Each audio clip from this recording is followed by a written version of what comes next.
ಟಿವಿ20 ಕನ್ನಡ ವಾಹಿನಿಗೆ ಸ್ವಾಗತ. ಈ ಸರ್ಕಾರ ಅಲಿಬಾಬಾ 40 ಕಳ್ಳರ ಗುಂಪಿನಂತಿದೆ ಎಂದು ರಾಜ್ಯ ಸರ್ಕಾರದ ವಿರುದ್ಧ ಕೇಂದ್ರ ಸಚಿವ ಕುಮಾರಸ್ವಾಮಿ ವಾಗ್ದಾಳಿ ಮಾಡಿದ್ದಾರೆ.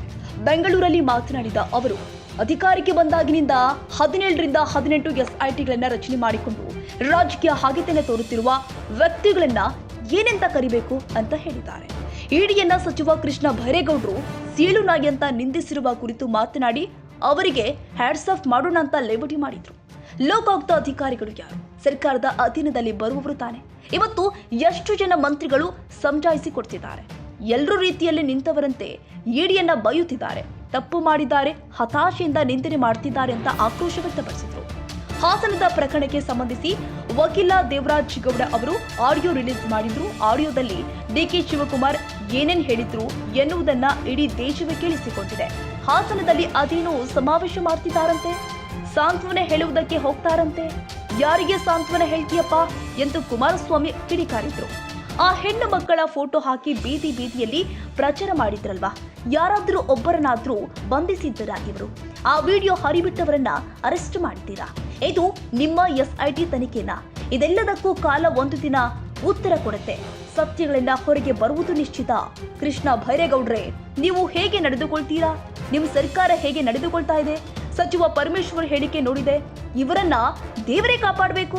ಹಾಗಲಕಾಯಿಗೆ ಬೇವಿನಕಾಯಿ ಸಾಕ್ಷಿ ಎಂಬಂತ ಆಗಿದೆಯೇ ಇವರದ್ದು ಎಂದು ತರಾಟೆಗೆ ತೆಗೆದುಕೊಂಡಿದ್ದಾರೆ ಎಚ್.ಡಿ. ಕುಮಾರಸ್ವಾಮಿ. ಸರ್ಕಾರದ ಬಗ್ಗೆ ಚರ್ಚೆಯನ್ನು ಮಾಡ್ತಾರೆ. ಕೇಂದ್ರ ಸರ್ಕಾರಕ್ಕೂ ಇದಕ್ಕೂ ಸಂಬಂಧ ಏನು?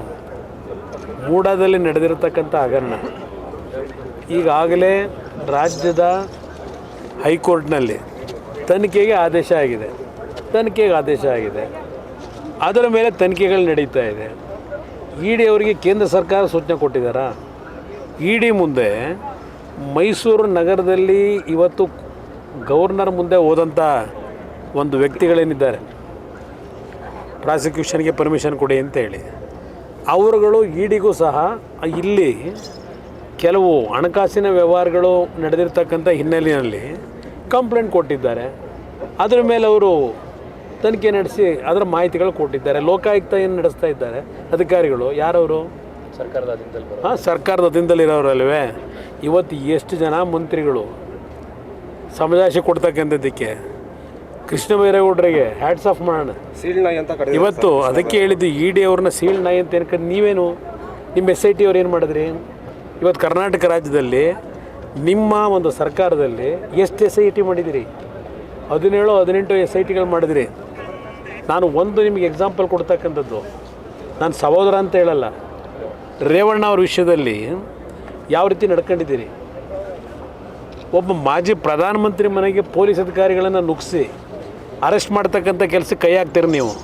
ನಿಮ್ಗೆ ಯಾವ ನೈತಿಕತೆ ಇಟ್ಕೊಂಡಿದ್ದೀರಿ? ಏನು ಮಾಡಿದ್ದಾರೆ ರೇವಣ್ಣ ಅಂತ ಹೇಳಿ?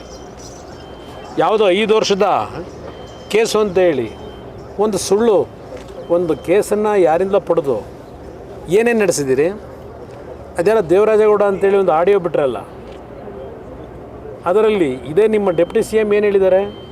ಆ ಕೇಸ್ ಹಾಕ್ಸಕ್ಕೆ ಕರ್ಕೊಂಬಂದ ಹೆಣ್ಮಗಳನ್ನ ಹರಸಾಹಸ ಪಟ್ಟಿದ್ದೀನಿ ಇರಪ್ಪ, ಇದನ್ನೇ ನಾನು ಹರಸ್ಕೊಂಡ್ರೆ ಸಾಕಾಗಿದೆ ಅಂತ ಹೇಳ್ತಾರಲ್ಲ. ಇವತ್ತು ಇದೇನೋ ಹಾಸನದಲ್ಲಿ ನಾಳೆ ದಿನ ಅದೆಂಥ ಸಮಾವೇಶ? ಜನಕಲ್ಯಾಣ ಸಮಾವೇಶ. ಏನೋ ಪಾಪ ಅಲ್ಲಿ ಸಾಂತ್ವನ ಹೇಳಕ್ಕೆ ಹೋಗ್ತಾರಂತೆ. ಯಾರಿಗೆ ಸಾಂತ್ವನ ಹೇಳ್ತೀಯಪ್ಪ? ಆ ಹೆಣ್ಣು ಮಕ್ಕಳನ್ನ ಫೋಟೋಗಳನ್ನು ಹಾಕಿ ಬೀದಿ ಬೀದಿಲಿ ಪ್ರಚಾರ ಮಾಡಿದ್ರಲ್ಲ, ಯಾರನ್ನಾದರೂ ಒಬ್ಬನ್ನ ಅರೆಸ್ಟ್ ಮಾಡಿದ್ರೆ ಆ ಕ್ಯಾಸೆಟ್ ಬಿಟ್ಟಂಥವ್ರನ್ನ, ಇದು ನಿಮ್ಮ SIT ತನಿಖೆನಾ ನೀವು ನಡೆಸ್ತಾ ಇರ್ತಕ್ಕಂಥದ್ದು? ಇವೆಲ್ಲದಕ್ಕೂ ಕಾಲ ಒಂದು ದಿನ ಉತ್ತರ ಕೊಡುತ್ತೆ. ಕೆಲ ಸತ್ಯಗಳು ಹೊರಗೆ ಬರುತ್ತೆ.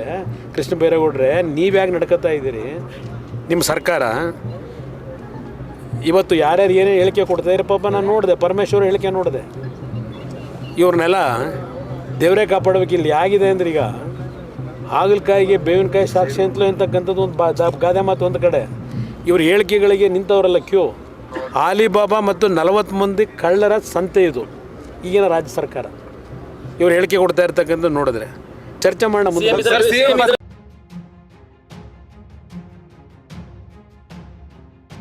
ಕನ್ನಡಿಗರ ಮೆಚ್ಚಿನ ನಿಮ್ಮ ಟಿವಿ20 ಕನ್ನಡ ವಾಹಿನಿ ಇದೀಗ ಟಿವಿಯಲ್ಲಿ ಲಭ್ಯ. ಕರ್ನಾಟಕ ಮತ್ತು ದೇಶ ವಿದೇಶದ 360 ಡಿಗ್ರಿ ಸುದ್ದಿ ವಿವರವನ್ನ ಪಡೆಯುವುದಕ್ಕೆ TV20 ವಾಹಿನಿಯನ್ನು ಲೈಕ್ ಮಾಡಿ, ವಿಡಿಯೋಗಳನ್ನ ಶೇರ್ ಮಾಡಿ, ಕಮೆಂಟ್ ಮಾಡಿ, ಸಬ್ಸ್ಕ್ರೈಬ್ ಮಾಡಿ. HCN ಕೇಬಲ್ 842 ನಂಬರ್ನಲ್ಲಿ ಹುಕ್ಕೇರಿ ತಾಲೂಕು ಹಾಗೂ ಸಂಕೇಶ್ವರದ ಸುತ್ತಮುತ್ತಲಿನ ಹಳ್ಳಿಗಳಲ್ಲಿ ಲಭ್ಯ. PCN ಕೇಬಲ್ 129 ನಂಬರ್ನಲ್ಲಿ ಹಾರುಗೆರೆ ಸುತ್ತಮುತ್ತಲಿನ ಹಳ್ಳಿಗಳಲ್ಲಿ ಲಭ್ಯ. ರಾಯಬಾಗ್ ಡಿಜಿಟಲ್ ಚಾನೆಲ್ ಕೇಬಲ್ 80ನೇ ನಂಬರ್ನಲ್ಲಿ ರಾಯಬಾಗ ತಾಲೂಕಿನ ಸುತ್ತಮುತ್ತಲಿನ ಹಳ್ಳಿಗಳಲ್ಲಿ ಲಭ್ಯ.